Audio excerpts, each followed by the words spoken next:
Baik, hadirin yang dimuliakan oleh Allah Subhanahu wa taala, insyaallah nasta'inu billah. Hari ini kita akan belajar tentang bagaimana menjadi sahabat terbaik untuk anak-anak kita.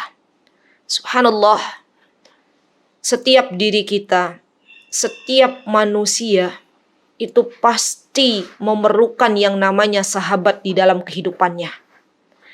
Bukan hanya anak-anak, tapi kita sebagai orang tua pun pasti memerlukan sahabat. Subhanallah.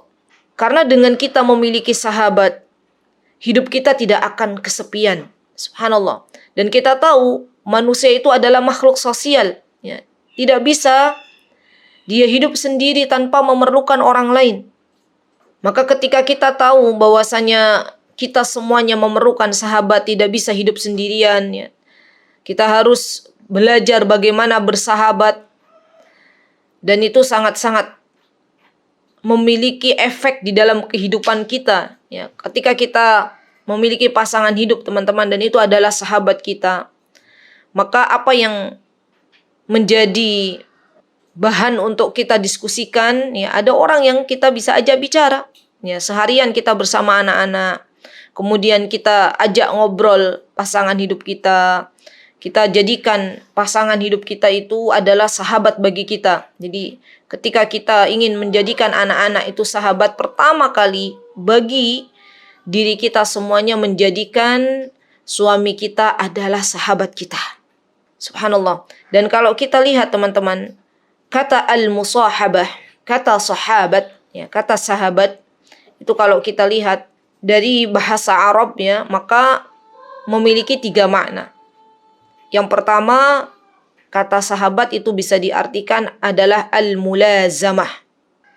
Atau artinya kita senantiasa bersamanya. Ya, mulazamah, bersamanya. Ya. Suka dan duka kita bersama sahabat kita. Yang kedua adalah al-mu'asyarah. Al-mu'asyarah artinya kita mempergaulinya dengan baik. Dan yang ketiga adalah al-murafaqah. Artinya adalah mendampingi. 3 ini harus kita pegang.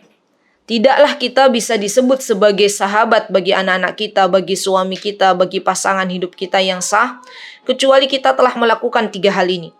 Al-mulazamah, al-mu'asyarah, al-murafaqah. Maka subhanallah, seorang ibu, dia akan menjadi partner bagi anak-anaknya. Dia akan menjadi sahabat yang baik bagi anak-anaknya. Kalau dia sudah berhasil menjadi sahabat yang baik bagi suaminya. Subhanallah. Dan pastinya teman-teman, kita sebagai seorang istri, ketika sudah lama menikah dengan suami kita, yang ada kita itu seperti sahabat bagi suami kita. Dan jangan jadikan suami kita itu sebagai musuh di dalam kehidupan kita. Karena ketika kita sudah menjadikan suami kita sebagai sahabat kita, pasangan hidup kita sebagai sahabat kita, maka kita akan lebih mudah untuk menyamakan visi dalam mendidik anak-anak. Kita akan lebih mudah dalam menyamakan misi ketika kita bersahabat dengan suami kita. Dan kita akan lebih enjoy, akan lebih enak ketika mendiskusikan permasalahan-permasalahan yang kita hadapi dalam mendidik anak. Dan subhanallah, Allah yang memberikan masalah, Allah juga yang akan memberikan solusi. Ketika kita menjadikan suami kita adalah sahabat bagi kehidupan kita. Bagaimana mungkin seorang ibu, dia akan bisa menjadi sahabat yang baik bagi anaknya, kalau dia belum bisa bersahabat dengan baik kepada suaminya, subhanallah. Maka PR pertama bagi kita orang tua, kuatkan dulu persahabatan antara kita dan pasangan hidup kita masing-masing.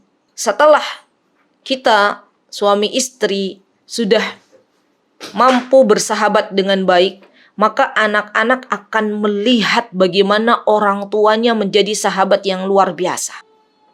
Kalau yang ada di rumah setiap hari, suami istri bertengkar, boro-boro mau jadi sahabat yang baik, ya. Yang ada, yang terdengar di telinga anak-anaknya pertengkaran setiap hari, maka anak-anak kita sudah tidak lagi percaya dengan kita sebagai ibunya untuk dijadikan sebagai sahabat yang baik. Anak-anak kita sudah kehilangan kepercayaan dirinya kepada ayahnya ketika ayahnya belum mampu menjadi sahabat yang baik bagi ibunya. Subhanallah. Maka PR kita adalah menjadi sahabat yang terbaik bagi pasangan hidup kita masing-masing. Bagaimana caranya, kita pikir bareng. Karena pastinya teman-teman, seorang anak itu dia membutuhkan ayah. Ya, apalagi kalau anak laki-laki. Pasti dia butuh ayah untuk menjadi sahabatnya. Kalau sudah usianya ya sudah berakil balik, itu dia butuh sahabat. Dan tidak ada sahabat yang terbaik di dunia ini kecuali seorang anak sudah percaya kepada ayahnya untuk menjadi sahabat terbaiknya. Tidak ada sahabat yang terbaik di dunia ini kecuali seorang anak sudah percaya kepada ibunya untuk dijadikan sebagai sahabatnya. Maka hendaklah kita sebagai seorang ibu, khususnya sebagai orang tua, sebagai seorang ayah, harus mau menurunkan ego kita. Kalau kita mau menjadi sahabat bagi anak-anak kita nanti, ya, maka kita harus menurunkan ego kita masing-masing. Kita sebagai seorang ibu, akhwati fillah, sebagai seorang istri, terkadang kita mengalah dengan suami kita. Itu bukan berarti karena kita kalah. Mengalah di hadapan manusia bukan berarti kalah di hadapan Allah. Bisa jadi ketika kita menurunkan ego di hadapan suami kita karena kita ingin menjadi sahabat yang terbaik bagi suami kita, itu merupakan sebuah kemuliaan di hadapan Allah Subhanahu wa ta'ala. Sampai kapan kita mengalah? Sampai Allah memberikan hidayah kepada suami kita untuk bisa bersahabat dengan kita. Saya mengerti betul bagaimana perasaan ibu-ibu, bagaimana perasaan perempuan, bagaimana perasaan seorang istri yang mungkin hari ini diberikan ujian oleh Allah Subhanahu wa ta'ala, pasangan hidupnya belum bisa menjadi sahabat terbaiknya. Tapi ingatlah wahai saudariku, sesungguhnya Allah yang memegang hati pasangan hidup kita. Minta kepada Allah. Minta kepada Allah agar Allah melekatkan hati kita dengan hati suami kita mencintai karena Allah Subhanahu wa ta'ala. Katakan kepada suami kita, uhibbuka fillah. Saya mencintai engkau wahai suamiku karena Allah. Subhanallah. Kalau cinta sudah didasari karena Allah, maka bukan lagi cinta didasari oleh syahwat. Itu akan abadi. Sesuatu yang diniatkan pondasinya hanya untuk mencari ridha Allah, maka Allah akan jadikan sesuatu tersebut menjadi langgeng. Maka PR kita adalah kita menjadi sahabat bagi pasangan hidup kita, walaupun kita terkadang harus mengalah ya untuk menjadi sahabat terbaik bagi suami kita. Tidaklah kita lakukan itu semuanya kecuali kita inginkan kebaikan dari anak-anak kita. Kemudian teman-teman yang dimuliakan oleh Allah Subhanahu wa ta'ala, agar kita bisa menjadi sahabat bagi anak-anak kita, maka kita perlu belajar dari Rasulullah sallallahu alaihi wasallam. Kita perlu belajar dari para sahabat, bagaimana mereka mendidik anak-anak mereka dan menjadi sahabat bagi anak-anaknya. Bagaimana Rasulullah sallallahu alaihi wasallam menjadi sahabat terbaik bagi anak-anak di zamannya. Kita lihat sebuah contoh ya, di mana ketika itu Rasulullah sallallahu alaihi wasallam menjadi sahabat terbaik bagi Abdullah ibnu Abbas, atau biasa terkenal dengan Ibnu Abbas. Rasulullah SAW beliau menginginkan Ibnu Abbas ya untuk pergi bersama Rasulullah SAW menemani perjalanannya. Dan Rasulullah SAW membonceng Ibnu Abbas yang menjadi sahabat bagi Ibnu Abbas kecil. Dan dikala Rasulullah SAW bersahabat dengan Ibnu Abbas, dengan Abdullah Ibnu Abbas, beliau tak lupa memberikan ujangan-ujangan terbaiknya kepada Ibnu Abbas, ya, kepada sahabat kecilnya. Apa yang dikatakan oleh Rasulullah SAW kepada Ibnu Abbas? Ya ghulam, ihfadillah yahfadka. Lihat bagaimana ketika itu respon Ibnu Abbas. Respon Ibnu Abbas yang telah percaya kepada Rasulullah SAW sebagai sahabatnya, beliau mendengarkan. Mendengarkan sampai Rasulullah SAW selesai berbicara. Sampai Rasulullah SAW mengatakan rufi'atil qalam wa jaffatis suhuf. Dari awal hadis sampai akhir hadis, Rasulullah SAW mengatakan ya, dari awalnya nak, ya, aku akan ajarkan kepadamu beberapa kalimat, jagalah Allah, ihfadillah yahfadka, niscaya Allah akan menjagamu. Kemudian diakhiri dengan kata rufi'atil qalam wa jaffatis suhuf, pena telah diangkat dan lembaran-lembaran telah kering. Subhanallah. Apa yang didapatkan oleh Ibnu Abbas dari Rasulullah SAW itu adalah nasihat terbaik. Dan beliau percaya, senang bersahabat dengan Rasulullah SAW. Karena Rasulullah SAW memahami apa yang ada dalam diri Ibnu Abbas. Dan bagaimana pula contoh Rasulullah SAW ketika beliau bersama anak-anak, ya. Jadi diriwayatkan oleh Jundub bin Abdullah radhiyallahu anhu, beliau mengabarkan bahwasanya Rasulullah sallallahu alaihi wasallam, ya, kata Jundub, ya, Rasulullah dan kami ketika itu berada sedang dalam mempelajari iman. Jadi anak-anak sedang mempelajari iman dari Rasulullah SAW. Dan kata Jundub bin Abdullah, ketika itu Jundub bin Abdullah bersama kawan-kawannya usianya menjelang akil balik. Jadi pra akil balik. Ketika itu mereka, ya, anak-anak yang menjelang akil balik, Jundub bin Abdullah bersama kawan-kawannya, mereka sedang berkumpul bareng. Kemudian Rasulullah SAW datang, ya, bersahabat dengan mereka. Rasulullah SAW mengajarkan keimanan, mengajarkan Al-Quran, subhanallah. Rasulullah SAW bahkan bermain dengan Jundub bin Abdullah dan kawan-kawannya, memperlihatkan kegembiraan ketika bermain dengan anak-anak kecil, ya, subhanallah. Rasulullah SAW berbicara dengan cara yang bisa diterima oleh anak-anak. Inilah figur sosok Rasulullah SAW, bagaimana beliau menjadi teladan yang baik, sahabat yang baik bagi anak-anak. Dan anak-anak kala itu, anak-anak pra akil balik, mereka menaruh kepercayaan yang sangat besar kepada diri Rasulullah SAW. Mereka mencintai Rasulullah SAW dan menganggap Rasulullah SAW seperti orang tuanya. Subhanallah. Karena Rasulullah SAW mampu mengambil hati mereka. Maka di antara mutiara hikmah, teman-teman, kalau kita pengen menjadi sahabat terbaik bagi anak-anak kita, ambil hati anak-anak kita. Kalau anak-anak kita sudah kita ambil hatinya, maka mereka akan percaya kepada kita dan mendengarkan wejangan-wejangan yang kita nasihatkan kepada mereka. Sebagaimana Ibnu Abbas mendengarkan wejangan-wejangan dari Rasulullah Sallallahu Alaihi Wasallam. Sebagaimana Jundub bin Abdullah dan kawan-kawannya mendengarkan Rasulullah Sallallahu Alaihi Wasallam. Dan subhanallah, Rasulullah Sallallahu Alaihi Wasallam ketika beliau berbicara dengan anak-anak dan menjadi sahabat bagi anak-anak, maka Rasulullah Sallallahu Alaihi Wasallam berbicara dengan cara yang lembut. Ada sebuah hadis yang diriwayatkan dari Abu Rafi' bin Amr al-Ghifari, yang beliau mengatakan, kata beliau, aku melempari pohon kurma milik orang Ansar dengan bebatuan. Kemudian mereka membawaku kepada Rasulullah Sallallahu Alaihi Wasallam. Jadi Abu Rafi' ini dibawa, ya, kepada Rasulullah SAW dan bertemu dengan Rasulullah SAW. Dan Rasulullah SAW tahu atas apa yang dilakukan oleh Abu Rafi', ya, berdasarkan berita yang dibawa oleh kawan-kawannya. Maka Rasulullah SAW mulai menjadi sahabat bagi Abu Rafi'. Ketika tahu dia melakukan kesalahan, apa yang dilakukan Rasulullah SAW? Rasulullah SAW mencoba untuk bertanya terlebih dahulu.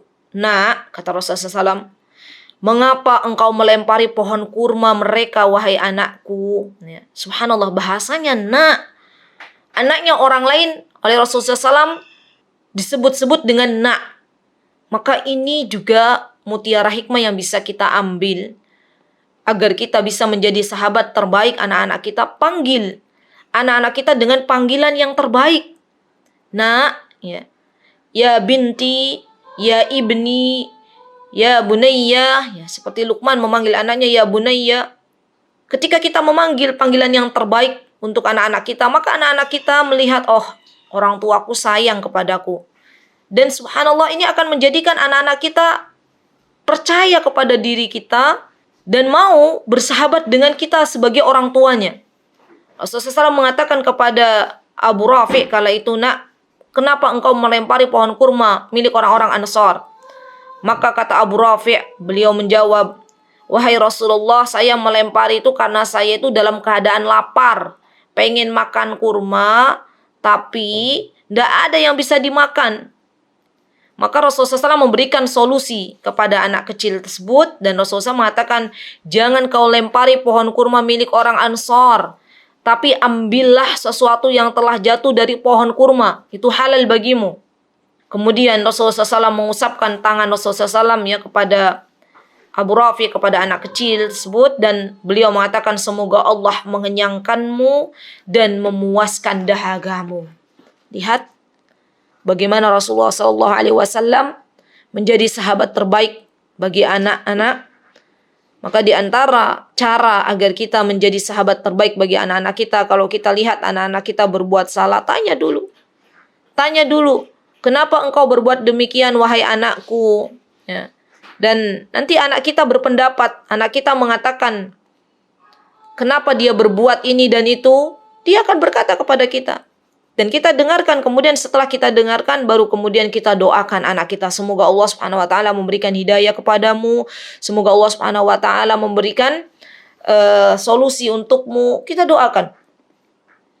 Dan ini diantara cara ya kita ambil dari figur Rasulullah Sallallahu Alaihi Wasallam mampu menjadi sahabat terbaik bagi anak-anak. Kemudian di kala lain, subhanallah, kita lihat contoh bagaimana Rasulullah Sallallahu Alaihi Wasallam beliau mampu bersahabat dengan anak-anak dalam kondisi kapanpun dan dimanapun Rasulullah bertemu dengan anak-anak. Di ketika itu Rasulullah Sallallahu Alaihi Wasallam mengajak anak kecil untuk makan bersama beliau. Dan beliau tak lupa ketika mengajak anak kecil itu untuk makan. Ya, dikenyangkan dulu perutnya. Baru kemudian Rasulullah SAW ya, setelah anak itu senang, paham ya bahwasanya Rasulullah SAW adalah orang yang baik, mau memberikan makan, artinya percaya kepada Rasulullah SAW. Rasulullah SAW sudah memberikan haknya, ya, sudah memberikan hak anak tersebut untuk diberikan makan. Maka Rasulullah SAW mengatakan kepada anak kecil tersebut dengan mengatakan, "Nak," kata Rasulullah SAW, "aku ajarkan kepadamu beberapa kata. Wa'allimuka bikalimat." Kemudian Rasulullah SAW mengatakan, "Samillah," sebutlah nama Allah ketika engkau makan. "Wa kul biyaminik," dan makanlah dengan tangan kananmu. Subhanallah. Anak ini nurut. Karena dia sudah percaya Rasulullah SAW sudah bisa mengambil hati anak kecil ini. Jadi mutiara hikmah yang bisa kita ambil dari kisah ini, teman-teman. Kalau kita ingin menjadi sahabat terbaik bagi anak-anak kita, kita berikan apa yang menjadi hak anak-anak kita. Jangan sampai kita telantarkan.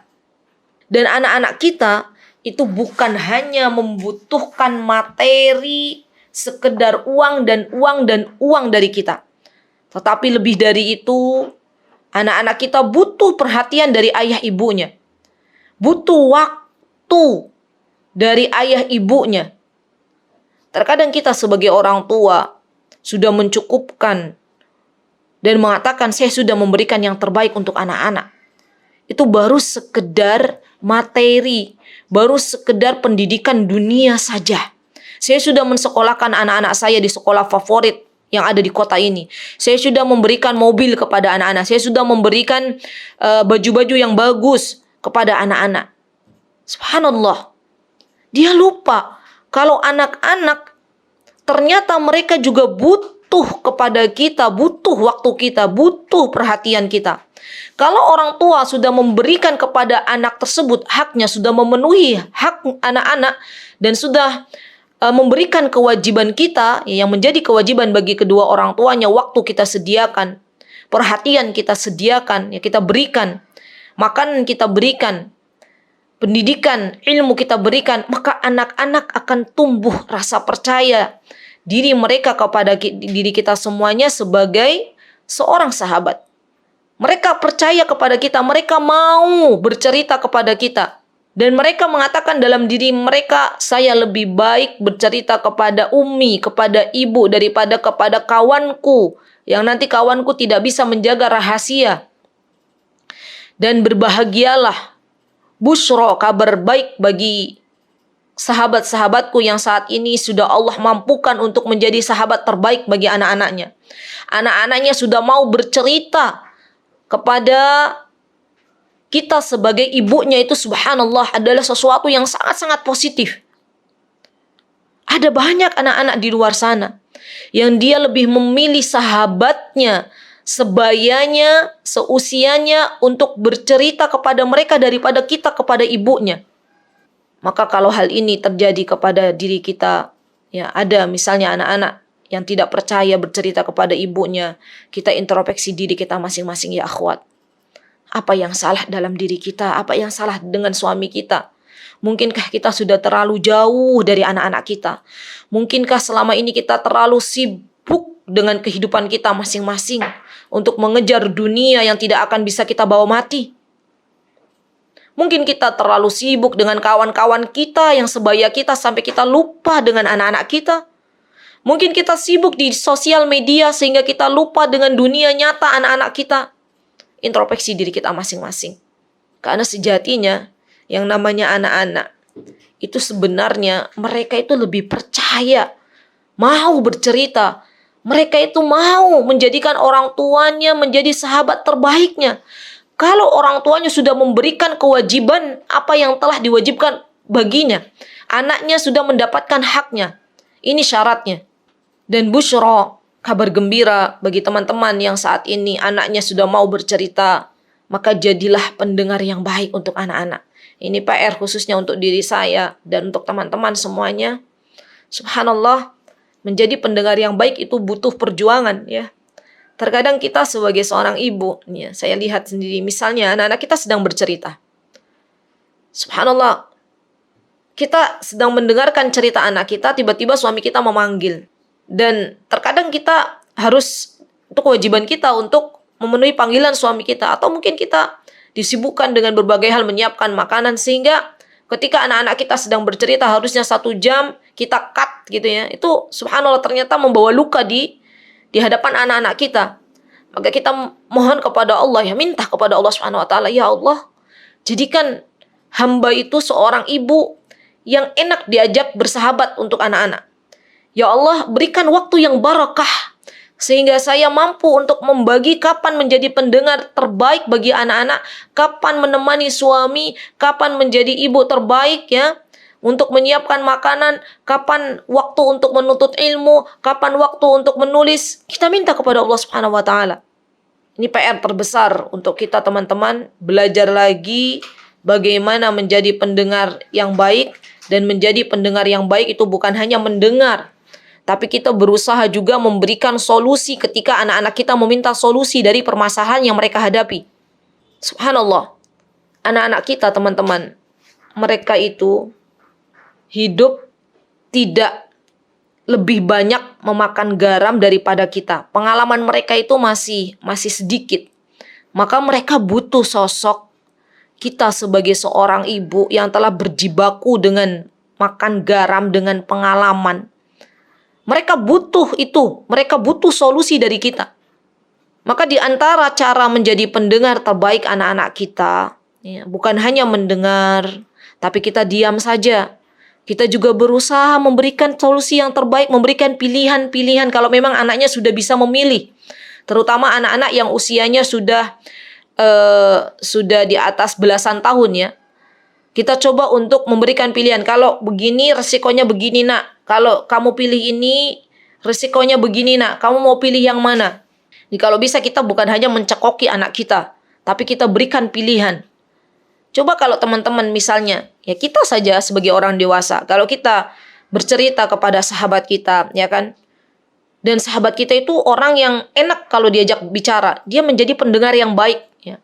Dia tidak sibuk dengan HP-nya ketika kita berbicara dengan sahabat kita. Dia benar-benar mendengarkan kita dengan seksama. Ya. Mendengarkan kita, kemudian enak diajak bicara. Kalau kita membutuhkan solusi, sahabat kita itu memberikan solusinya. Kalau kita mengatakan, tolong jaga rahasia ini ya wahai sahabatku, dia juga mau menjaga rahasia. Saya yakin kita orang dewasa saja percaya dan akan menjadikan sahabat yang demikian itu sebagai sahabat dekat kita. Begitu pula dengan anak-anak. Anak-anak kalau sudah percaya kepada kita, sudah mengatakan, oh, ibuku tuh mampu menjaga rahasia. Ibuku tuh enak kalau diajak bicara. Ibuku tuh ndak jadul kalau diajak bicara, update ilmunya. Kalau misalnya nggak kuper gitu ya. Kalau misalnya saya berbicara ini ibuku nyambung. Masya Allah, anak-anak kita akan menjadikan setiap hari kita sebagai sahabat terbaiknya. Dia tidak malu lagi ketika dia mengatakan kepada ibunya, Umi, ibu ya. Misalnya, saya kemarin misalnya, ternyata ketika di sekolah misalnya anaknya keluar sekolah, tiba-tiba kok ada rasa suka kepada laki-laki misalnya. Maka ibunya akan memberikan solusi, wahai anakku, alhamdulillah kalau kamu suka dengan laki-laki itu adalah normal. Yang nggak normal kalau laki-laki suka laki-laki, perempuan suka perempuan itu nggak normal. Maka ibu bertahmid kepada Allah, alhamdulillah. Kemudian kita arahkan, wahai anakku, kalau kamu suka sama laki-laki maka Islam mengajarkan untuk ta'aruf, untuk begini-begini kita ajarkan. Terjadinya banyak pacaran di luar sana. Adanya perempuan suka laki-laki, laki-laki suka perempuan. Karena anak-anak tidak bisa atau dia tidak bisa mendapatkan sosok sahabat terbaik di rumahnya dari orang tuanya. Dia akan lebih percaya kepada kawan-kawan di luarnya. Bahkan yang lebih ngeri lagi ya teman-teman, kalau ada anak perempuan itu menjadikan sahabat terbaik dalam kehidupannya seorang laki-laki yang bukan mahramnya. Seorang laki-laki, anak laki-laki, dia akan lebih enjoy bercerita kepada teman perempuannya yang bukan mahramnya untuk dijadikan sahabat dekatnya, bahkan pacarnya.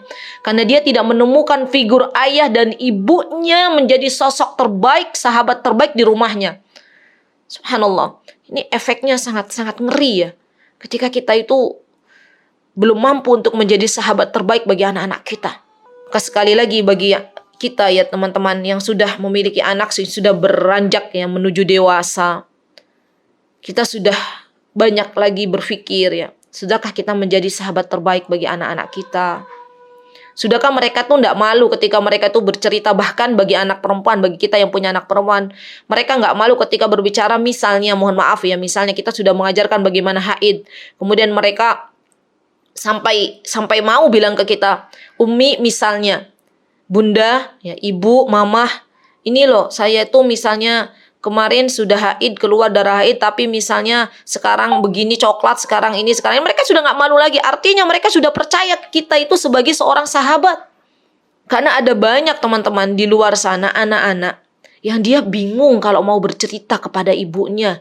Yang dia bingung kalau mau bercerita kepada ayahnya. Karena dari kecil, mereka mau bercerita, tapi ternyata ibu dan ayahnya nggak punya waktu untuk anak-anaknya. Dari kecil, yang mereka dapatkan dari orang tua mereka, kalau mau bercerita, ibunya itu mengatakan, sudah, ibu sudah tahu apa yang mau kamu ceritakan, ibu sudah tahu, ayah sudah tahu, cukup. Sudah di stop terlebih dahulu.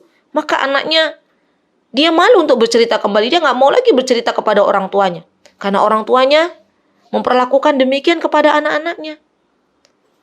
Subhanallah. Maka yuk, belajar lagi. Ini juga nasihat untuk diri saya dan teman-teman semuanya. Jadi pendengar yang baik bagi anak-anak kita. Karena anak-anak kita kalau dia sudah percaya kepada diri kita untuk kita bisa menjadi pendengar yang baik, maka mereka akan menjadikan kita sebagai sahabatnya.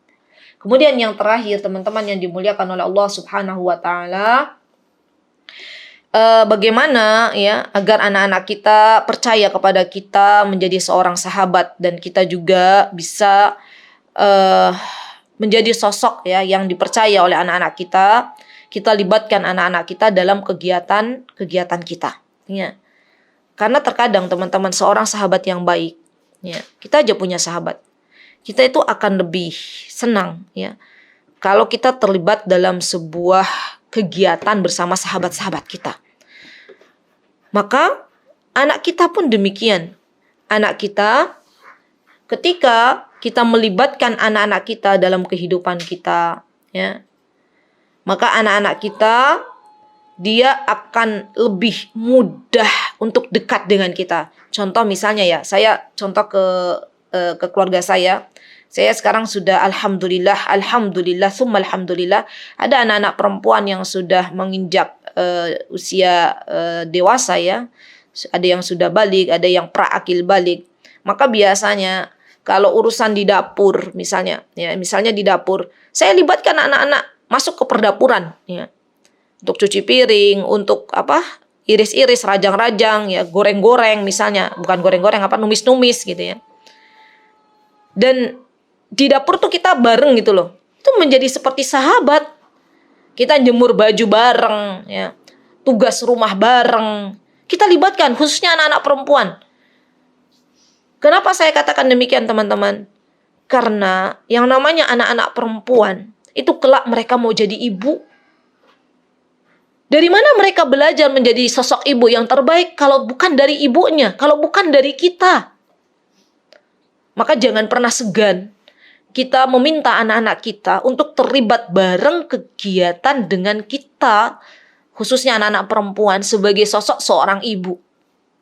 Kita tidak usah malu, ya, ketika misalnya kita katakan kepada anak-anak kita walaupun sudah besar, nak, boleh nggak ibu bacakan buku misalnya ya. Kita baca buku bareng bersama anak-anak. Kita baca buku, anak-anak baca buku. Kalau misalnya anak-anaknya sudah nggak mau lagi dibacakan buku. Tapi kalau anak-anaknya mau dibacakan buku, ya kita baca buku. Nggak apa-apa, kita turunkan level kita. Begitu pula dengan seorang ayah ya. Nanti ini pembahasannya insya Allah akan dibahas oleh Ustadz Hanan Yasir ya insya Allah. Seorang ayah dia harusnya mampu menjadi sahabat terbaik bagi anak laki-lakinya. Biasanya kalau anak laki-laki, dia suka yang namanya berpetualang. Ya. Dia suka namanya nyuci mobil bareng. Biasanya yang saya lihat ya. Dia suka yang namanya ngotak-ngatik apa tuh, perobengan gitu ya. Maka kalau memang anak laki-laki suka demikian, jadi ayahnya itu sahabat terbaik bagi anak laki-lakinya. Pergi bareng, traveling bareng, menjelajahi alam bareng, nyuci mobil bareng, nyuci motor bareng, nyuci sepeda bareng. Subhanallah.